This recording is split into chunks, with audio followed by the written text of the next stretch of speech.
விவசாயம் தொடங்கி விண்வெளி வரை பெண்களின் பங்களிப்பில்லாத எந்த துறையும் இல்லை என்ற நிலை இன்று உருவாகியுள்ளது.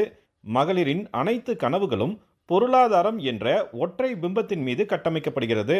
கல்வி கற்கும் ஆர்வம் இருந்தால் உதவி செய்ய நாங்கள் இருக்கிறோம் என்று உறுதியளிக்கும் வகையில் ஆண்டுக்கு 50,000 ரூபாய் கல்வி ஊக்கத்தொகை அளிக்கும் மத்திய அரசின் பிரகதி திட்டம் சேலம் மாவட்டத்தில் மிகவும் வெற்றிகரமான மாற்றத்தை உருவாக்கியுள்ளது. பொறியியல் கல்வி பயிலும் மாணவிகளுக்காக செயல்படுத்தப்படும் இந்த பிரத்யேக திட்டம் அவர்களின் மதிப்பெண் அடிப்படையில் வழங்கப்படுகிறது. பிரகதி திட்டத்தில் கல்வி உதவித்தொகை பெறுவோர் எந்த தேர்விலும் தோல்வி அடையக்கூடாது என்பது அடிப்படை விதியாக வகுக்கப்பட்டிருப்பதால் மாணவிகளின் கல்வி கற்கும் திறன் உயர்ந்திருப்பதாக கூறுகிறார் சேலம் அரசு பொறியியல் கல்லூரி முதல்வர் கீதா. இந்த ஒரு ஸ்காலர்ஷிப் வந்து ஸ்டூடெண்ட்ஸ்க்கு ரொம்ப யூஸ்ஃபுல்லாக இருக்குது. அனதர் பாயிண்ட் என்னன்னா, இது ஃபெயிலியர் இல்லாமல் இருந்தால் தான் இந்த ஸ்காலர்ஷிப் கண்டினியூ ஆகும். ஸோ இது ஒரு motivating factor for all the students. தொழில் கல்வியில் பட்டப்படிப்பு மற்றும் டிப்ளமோ படிக்கும் மாணவிகளுக்கு ஆண்டுக்கு 50,000 ரூபாய் வழங்கும் இத்திட்டம் அதே குடும்பத்தைச் சேர்ந்த மற்றொரு பெண் குழந்தைக்கும் கிடைக்கும் என்பது கூடுதல் சிறப்பம்சமாகும்.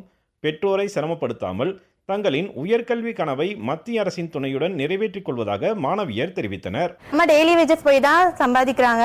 பிரகதி ஸ்காலர்ஷிப்னால நாங்களும் எங்க அம்மாவுக்கு ரொம்ப ஹெல்ப்ஃபுல்லா இருக்கிற மாதிரி இருக்கு. அவங்களும் அவங்களோட செலவை மேனேஜ் பண்ணி கொஞ்சம் ஹாப்பியா இருக்காங்க.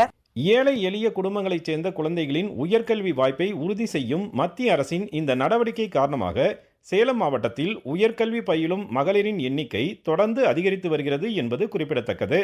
சேலம் மாவட்டத்தின் கடைக்கோடி கிராமமான தேவூர் பகுதியை சேர்ந்த பொறியியல் பட்டதாரிகளான பிரேம் செல்வராஜ் மற்றும் அசோக் ஜெகதீசன் இருவரும் தற்போது அப்பகுதியின் அடையாளமாக மாறி வருகின்றனர். உறவின் முறை சகோதரர்களான இருவரும் இயந்திரவியல் பொறியியல் பட்டப்படிப்பை நிறைவு செய்துள்ளனர். பரம்பரையாக தங்களது பகுதியில் நடைபெற்று வரும் கைத்தறி நெசவு தொழிலை மேம்படுத்திட முடிவு செய்த இருவரும் கைத்தறியில் யோகா மேட் செய்யும் யோசனையை செயல் வடிவமாக்கியதில் இன்றைக்கு உலகம் முழுக்க வர்த்தகம் செய்யும் அளவிற்கு முன்னேறியுள்ளனர். மத்திய அரசு அளித்த மானிய தொகை மற்றும் தொடர் வாய்ப்புகள் காரணமாக தங்களது வாழ்வியல் மாறியுள்ளதாக இருவரும் பெருமையுடன் தெரிவித்தனர். நாங்கள் இயற்கையால் பண்ணுற சாயங்கள்லாம் யூஸ் பண்ணுறோம். எந்த ஒரு கெமிக்கல் எதுவுமே போடுறதே இல்லை. இதனால் எங்களுக்கு ஒரு குளோபல் ரெக்கக்னிஷன் கிடைச்சது. எங்கள் ப்ராடக்டில் 95% பார்த்தீங்கன்னா எக்ஸ்போர்ட்டு தாங்க. Moreover USA, Europe, Australia, New Zealand அந்த மாதிரி எல்லா கண்ட்ரிலையும் எங்கள் ப்ராடக்ட் ரொம்ப பாப்புலர். எங்களுக்கு மினிஸ்ட்ரி ஆஃப் டெக்ஸ்டைல்ஸ்லேருந்து எங்களுக்கு ரொம்ப சப்போர்ட்டிவாக இருக்காங்க.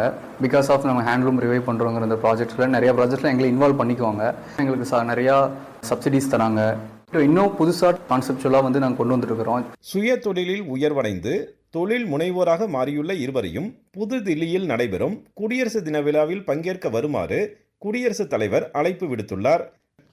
உலகில் உயிரி சமநிலையை உருவாக்குவதில் காடும் வன விலங்குகளும் மிக முக்கிய பங்கு வகிக்கின்றன.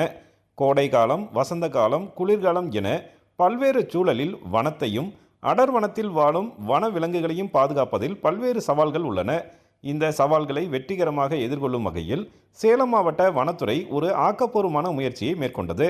ஏற்காடு மலையடிவாரத்தில் இயற்கை அன்னையின் மடியில் அமைந்திருக்கும் குறும்பப்பட்டி வன உயிரியல் பூங்காவை மையப்படுத்தி குளிர்கால வன உயிரின தூதுவர் திட்டம் செயல்படுத்தப்பட்டது.